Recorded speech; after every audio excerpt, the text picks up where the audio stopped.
driving our way to Clark today, actually going to work. But before we go to work, let's get a quick 30-minute run in. And there's a tunnel.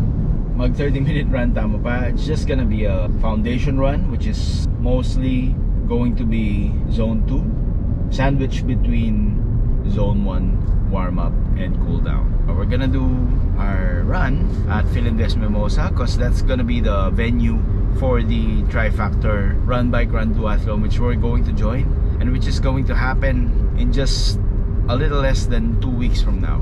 After nito, quick shower and then go to work. Last night before this run, we did some cross training with the bike, so I was on my trainer. In all honesty, I'm not really worried about the cycling bit of this duathlon. I'm most worried about the 5-kilometer run at the end. The duathlon that I'm joining, the duathlon category, is a sprint category, so it's mostly for beginners. It's a recommended category for beginners, so since I'm a beginner, we're going to join that category. It's an inverse duathlon split. It's an inverse duathlon. So what that means is that we get the shorter run first, and then the bike, and then the longer run at the end. Usually kasi mag-umpisa with the longer run.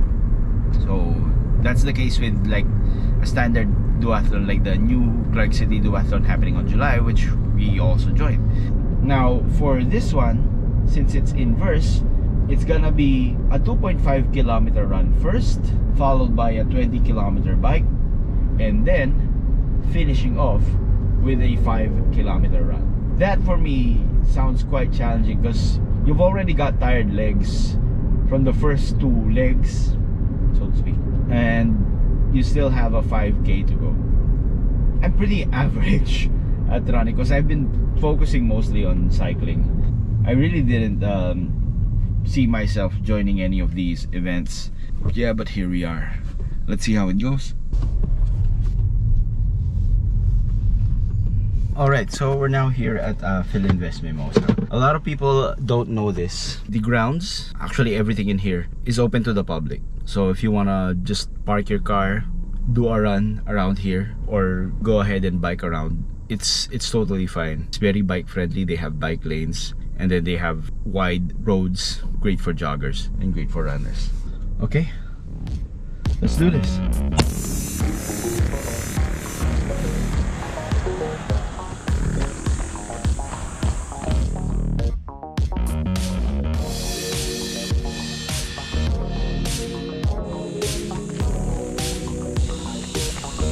Okay, so a great part about this location, it's connected to CDC parade grounds. So if you want to run, you don't have to do loops around the parade grounds. You can connect this and CDC parade grounds for an interesting run. Actually, the route for the duathlon, it starts here and then it continues on to CDC.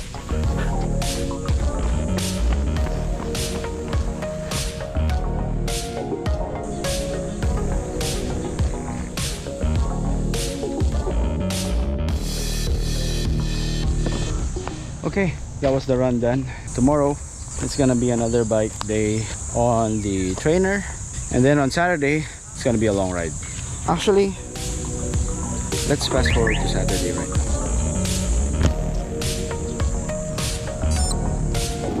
Alright, chuta mo Clark ngayon kaya ba orem patak riders. We'll go through the Trifactor route. So it's basically just STX and then Pader and then Fontana. And then we're going for a brick run. A brick run is when you run right after you bike. So mountain gawan tamo today.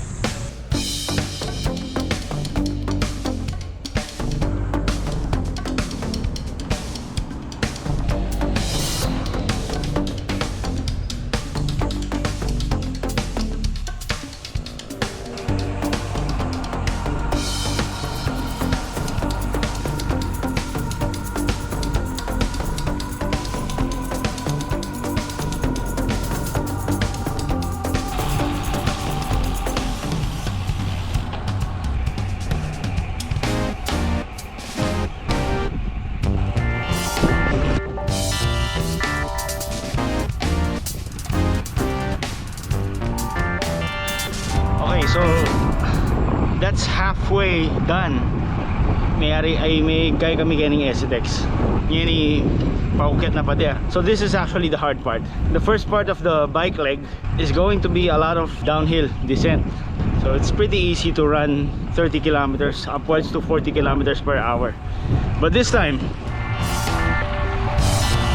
not this time.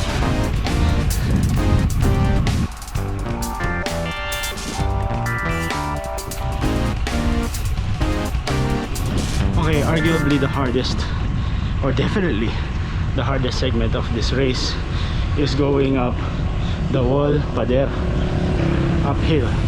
So kinita na talaga magisan.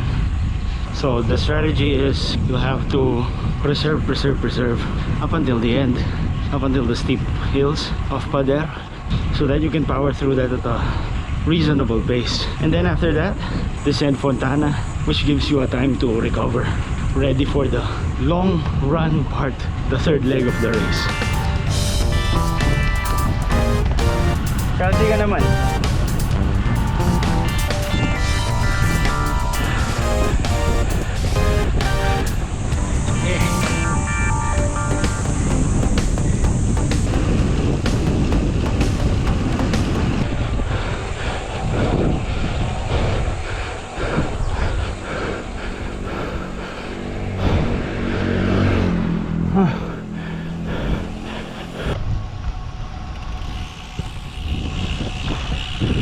Okay, that was the pader segment done.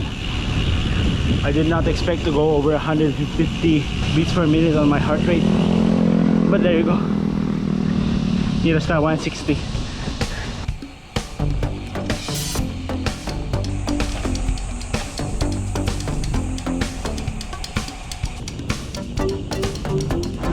Okay, we're almost at the second leg's finish line.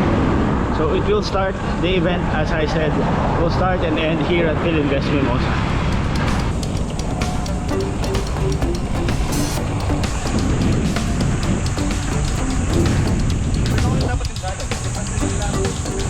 Yeah, 21 now. Okay, now it's time to go for a run. Brick run.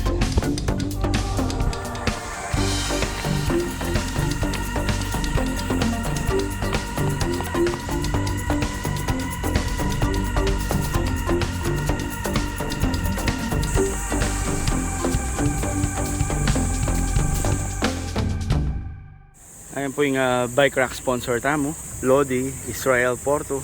Pandamaan na katamo kayo ng Hollywood. O paano ba yan?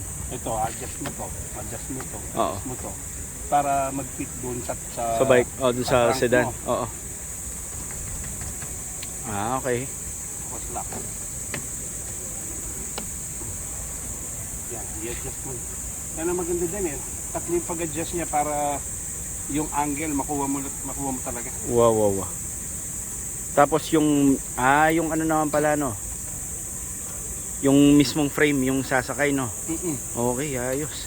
Tapos may mga lock siya. Wow. Yan, ganyan mo lang. Kaya ito basta kasya kahit tatlong RB. Pero matibay ito kasi kahit dalawang MTV kaya. Talaga. Bigat-bigat ng MTV.